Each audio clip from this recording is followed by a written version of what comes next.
The story of the Shri Buddha avatar. It is widely famous that the Lord himself incarnated in the form of Gautama Buddha, the illustrious son of King Shuddhodana, the founder of Buddhism. However, the manifestation of Lord Buddha Deva, described in the Puranas, occurred in the Kikat region near Gaya. His pious father's name is stated as Ajana. This episode belongs specifically to the Buddha incarnation described in the Puranas. The power of the demons had increased. The gods could not stand before them and fled for their lives out of fear of the demons. The demons took control of the divine abode, heaven. Becoming unrestrained, they began to enjoy the luxury of the gods, but they remained constantly worried, not knowing when the groups of gods might become capable and snatch heaven back. Wishing for a stable empire, the demons tracked down Indra, the lord of the gods, and asked him, "Tell us the means so that our undivided empire remains stable." Indra, the lord of the gods, replied with pure intent. For a stable rule, sacrifices, yagyas, and conduct prescribed by the Vedas are necessary. The demons began the practice of Vedic conduct and the performance of great sacrifices. Consequently, their power began to increase progressively. By nature, the mischief of the unruly and unchecked demons grew. The demonic spirit began to spread in the world.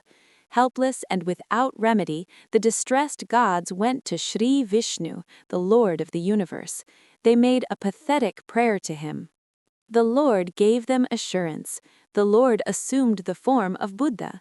He had a broom in his hand and he would step on the path only after sweeping it. In this manner, Lord Buddha reached near the demons and preached to them. Performing sacrifices is a sin. Violence against living beings occurs through sacrifice. So many creatures are burnt to ashes in the blazing fire of the sacrifice itself. Look how much effort I make to avoid violence to living beings. First, I clean the path by sweeping, then I place my foot upon it. The groups of demons were influenced by the teachings of the monk Buddha Deva. They renounced sacrifices and Vedic conduct. As a result, within a few days their power diminished. Then what else? The gods attacked those weak and non-resisting demons. The incapable demons were defeated and stood fleeing here and there to save their lives. The gods regained control over heaven. In this way, in the garb of a monk, Lord Buddha brought welfare to the three worlds. In the Kali Yuga, Gautama Buddha took birth as the founder of Buddhism. Shri Buddhaji's childhood name was Siddhartha. He was very kind by nature. If he saw even a slight bit of anyone's sorrow, he would become distressed.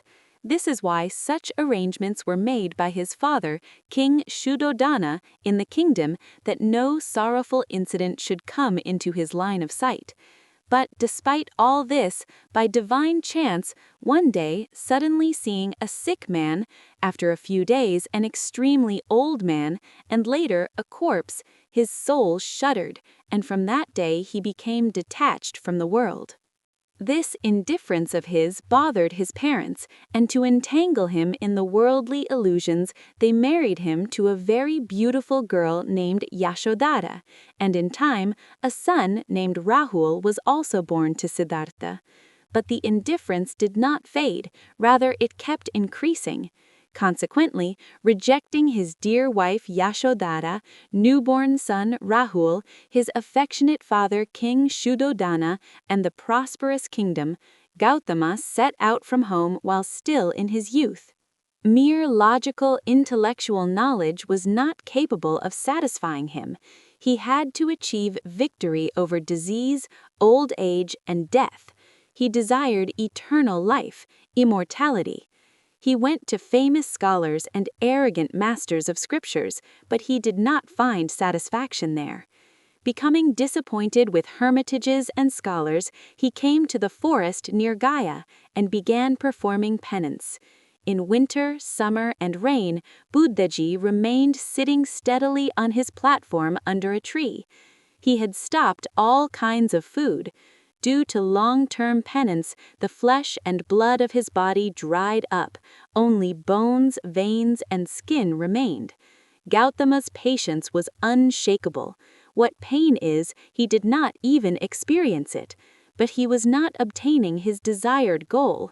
Supernatural powers hovered around, but for a true seeker of liberation, powers are obstacles. Therefore, Gautama did not even cast a glance at them. One day, near the path where Gautama was performing penance, some women passed by singing and playing music. When they reached near Gautama's place of penance, they were singing a song, the meaning of which was, "Do not leave the strings of the sitar loose, or they will go out of tune, but do not pull them so much that they break." That musical sound fell upon Gautama's ears. Suddenly, light dawned in his wisdom. For spiritual practice, only harsh penance is not suitable. Disciplined food and behavior, like regular sleep, are also necessary. Having obtained complete enlightenment in this way, Gautama's name became Gautama Buddha. After attaining essential knowledge, Lord Buddha came to Varanasi and gave his very first sermon in Sarnath. Teachings: truth, non-violence, non-stealing, non-possessiveness, celibacy, renouncing dance and singing, renouncing perfumes and garlands, renouncing untimely meals, renouncing soft beds, renouncing women and gold. These 10 principles you stated as extremely useful in the eradication of sorrow and the attainment of nirvana. Dhammam sharanam gacchami, Buddham sharanam gacchami, Sangham sharanam gacchami.